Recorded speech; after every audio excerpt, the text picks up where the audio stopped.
Good afternoon, Guardians. It is QBZ here, and of course, we are here to discuss the new premium tier that was released on Bungie's website for Shadowkeep coming this fall. As we all know, there is a premium tier and kind of a freemium tier that players can subscribe to each season.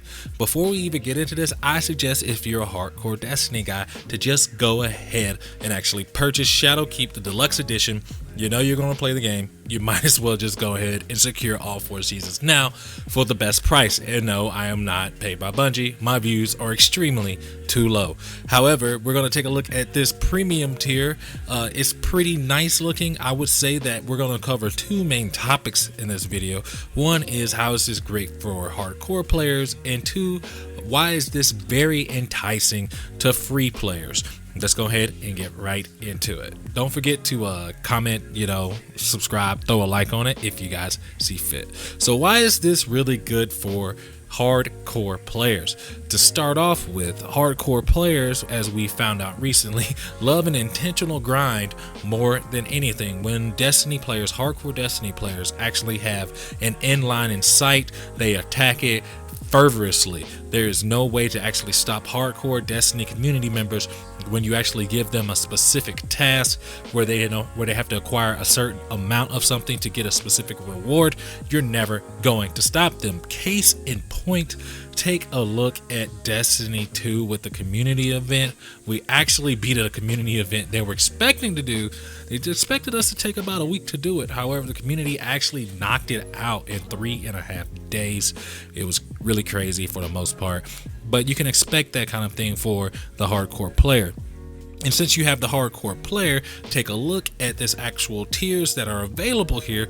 You can actually encourage that hardcore player to play as often and as fervently as possible, and they're going to do this each and every season. They're basically trying to keep us playing Destiny for the most part. They don't want us to worry about the Division, Anthem, World of Warcraft, or whatever. Destiny is truly going to become that hobby, and there's nothing really limiting the hardcore player from running through all of these tiers besides literally time.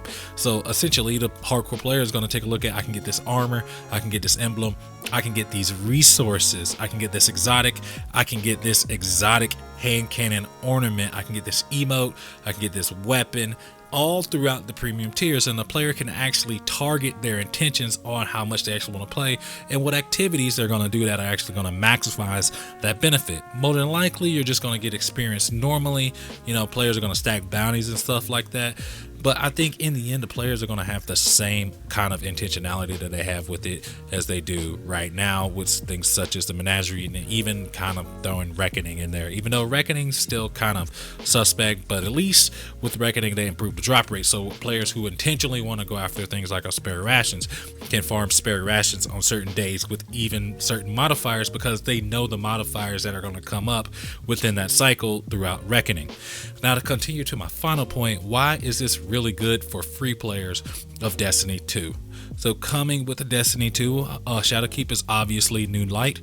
Bungie would love to inject new players into the player base to help keep it lively since they're on their own now. However, when you actually get to that point, how do you actually monetize these free players? You have to monetize these free players by convincing them to play the game even more. That leads to further purchases. The greater the amount of time the player actually spends playing the game, the more money, that increases the chances that they're actually going to spend money. So when a new player that comes in new light takes a look at this premium tier, they see what they get on the free tier.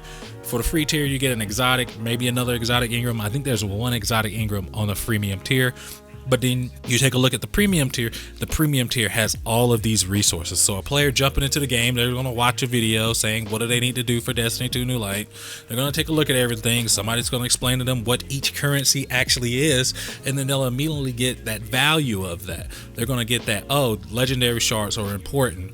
Oh, enhancement cores are even more important. Oh, I need Glimmer to do the most basic functions, such as actually purchasing bounties and things like that. Oh, these are actually Ingrams that reward me with cosmetics that I might actually enjoy playing with. So when a when the free player actually takes a look at these things, they're slightly more enticed every single time that they level up to get that new thing. They'll take a look at going from levels 1 through 10. They'll look at their free tier and they'll see that they only got like maybe 1 or 2 cosmetic Eververse Ingrams, but then they'll look down and they'll see, oh my goodness, I missed out on shards, I missed out on enhancement cores, I missed out on that cool emblem, I missed out on the shaders. And then you'll continue that, and as you continue down that actual path of the tiers, you'll see that that fear of missing out is actually increasing. Oh, on tiers 21 through 30, I missed out on a helmet, I missed out on a cloak, I missed out on exotic Ingram. Oh, I missed out on this gun. This gun is so good. So eventually the player will actually see, man, I'm really missing out on these things, all the way to the point by tier 81 through 90. It's going to be pretty bad considering how much that they actually missed out. So Bungie will capitalize on that by offering the player so much more by just paying a really small fee of less than $10 a season, considering what you're going to get with Destiny 2 New Light, the amount of content you're going to get. Then that'll lead into purchases for Forsaken, then that'll lead into Shadowkeep. And hopefully they're aiming for that acceptance rate of people making that transition as they work their way through the content, as they're working their way through New Light, to eventually become purchasers of the new content. So guys, let me know what you think down below. I believe this premium tier, if you're a hardcore Destiny person, it is a no-brainer to buy this. It's very structured. It has a really great set path on it. If you're a new player waiting on Destiny 2 New Light to come out in less than about 2 weeks, yeah, I would say as soon as you get it, even if you're going to be playing the base game, go ahead and pick up the premium tier. It's only going to benefit you down the road. There's so many resources in there. There's so many things to look forward to. So in reality, everybody should be running it. So guys, let me know what you think down below.